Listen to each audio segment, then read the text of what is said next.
नमस्कार, G capital में आपका स्वागत है। आज बात करेंगे टाटा कंसल्टेंसी सर्विसेज लिमिटेड के डिविडेंड के बारे में।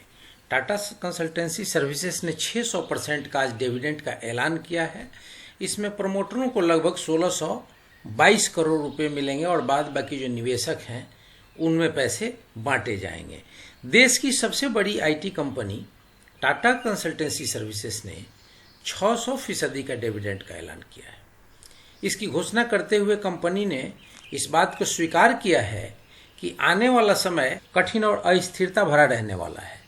टाटा कंसल्टेंसी के मैनेजमेंट का कहना है कि कोरोना का जो असर हुआ है उस असर के साए में टाटा कंसल्टेंसी सर्विसेज भी है।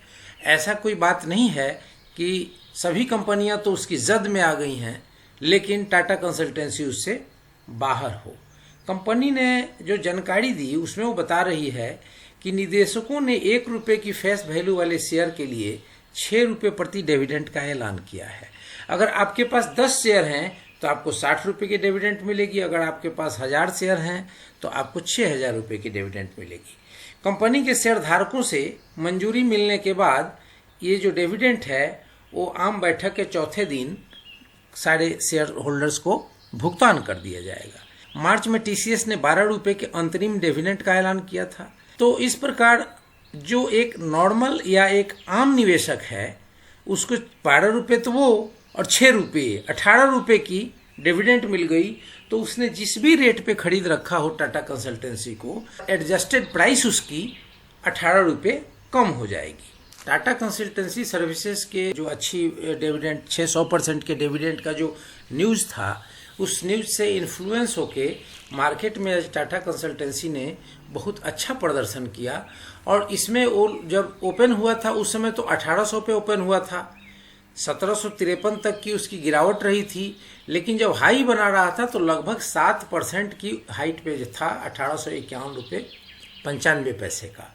फाइनली जब ये क्लोजिंग हुआ तो 1851 और 1753 के बीच में, लगभग बीच में 1810 रुपये 5.5% के तेजी के साथ 93 रुपये 95 पैसे, लगभग 94 रुपये तेजी के साथ 1810 रुपये में बंद हुआ। इसके कारोबार की अगर स्थिति देखें तो 91,65,327 शेयर्स की टोटल ट्रेडिंग हुई, 31,09,742 शेयर्स की डिलीवरी हुई। बड़े शेयरों में इस प्रकार की डिलीवरी अच्छा माना जाता है, लगभग 34% का।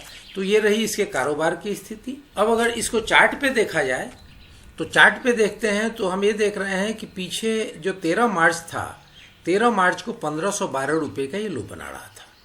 उसके बाद इसमें काफ़ी तेज़ी दिखी, फिर आ गया था ये करीब 1546 रुपये के आसपास। फिर वहाँ से तेज़ी दिखी और लगभग 1869 रुपये तक गया। फिर वहाँ से गिरावट आई और अब फिर एक बार ये 1800 रुपये को पार कर गया है। तो अपनी समीक्षा जो आ रही है, अपनी एनालिसिस जो आ रही है उसमें आ रही है कि अभी इस पे 1900 से नीचे का रेसिस्टेंस बना रहेगा और 1900 का रेसिस्टेंस टूटेगा तभी ये ऊपर जाएगा। जैसा कि एक ब्रोकरेज हाउस ने लगभग उसका 2175 रुपये का टारगेट दिया है, तो वो टारगेट हाल फिलहाल का टारगेट नहीं है, वो 1 साल का टारगेट है। तो अभी 1900 रुपये के अगर आसपास आता है तो इसमें से आप एग्जिट कर सकते हैं। क्यों? क्योंकि ये नीचे फिर जब आए तो फिर आप जब एंट्री लेंगे तो आपकी एवरेज कॉस्ट सस्ती हो जाएगी। इस बीच में टाटा कंसल्टेंसी सर्विसेज के जो वर्कर्स हैं या जो उनके एम्प्लॉय हैं उनके लिए भी एक अच्छी खबर उसने अपने डिविडेंड के साथ ही घोषणा किया कि कोरोना संकट के बीच किसी भी एम्प्लॉय की छंटनी नहीं की जाएगी। ये बहुत बड़ी ह्यूमैनिटेरियन ग्राउंड है जिस पर टाटा कंसल्टेंसी सर्विसेज ने सोचा है और सोच करके अपने 4.5 लाख कर्मचारियों में से किसी को भी नहीं निकालने का वादा किया है। तो ये बहुत बड़ी न्यूज़ है। और ऐसे जो एक्शन होते हैं, जो प्रो एम्प्लॉय एक्शन होते हैं, वो आप टाटा जैसी स्वदेशी कंपनी से ही अपेक्षा रख सकते हैं। बाद बाकी कंपनियां तो आप समझ ही रहे हैं और न्यूज़पेपर में भी डेली आ रहा है कि कोरोना के संकट में एम्प्लॉइयों की कटिंग की जा रही है, उनके वेतन की कटिंग की जा रही है। हाँ, एक बात जरूर रही है कि कंपनी ने इस साल कोरोना संकट की वजह से अपने एम्प्लॉय के वेतन में कोई भी बढ़ोतरी नहीं करेगी, ऐसा फैसला जरूर लिया है। कारण क्या है कि कंपनी ऑलरेडी एम्प्लॉय को बिना काम कराए सैलरी देने की जब गारंटी लेती है, तो अब उस पे से एक वजीफा देना या सैलरी को बढ़ा करके देना, ये अपने आप में इस समूह की कंपनी के लिए नुकसानदायक हो जाएगा। तो कंपनी ही नहीं बचेगी तो एम्प्लॉय कहाँ बचेंगे। इस परिस्थिति में लिए गए कंपनी के इस कदम को पूरी देश अप्रिशिएट कर रही है और पूरे देश को ऐसे निर्णय पर गर्व है। इस प्रकार के निर्णय पूरे कॉरपोरेट जगत को लेना चाहिए, सारे एम्प्लॉयर्स को लेना चाहिए कि कोरोना के संकट के समय किसी भी एम्प्लॉय के पेट पे लात न लगे, किसी एम्प्लॉय को निकाले जाने का खतरा न महसूस हो, क्योंकि इस तनाव में बहुत सारे एम्प्लॉय नौकरी जाने के भय से सुसाइडों की भी खबरें आने शुरू हो गई हैं। तो इन सारी चीज़ों का एक सोशल रिस्पॉन्सिबिलिटी निभाते हुए जो TCS ने कदम उठाया है, वैसे कदम और भी कंपनियों को उठानी चाहिए। और इसी के साथ मैं अपनी वीडियो को विराम देता हूँ।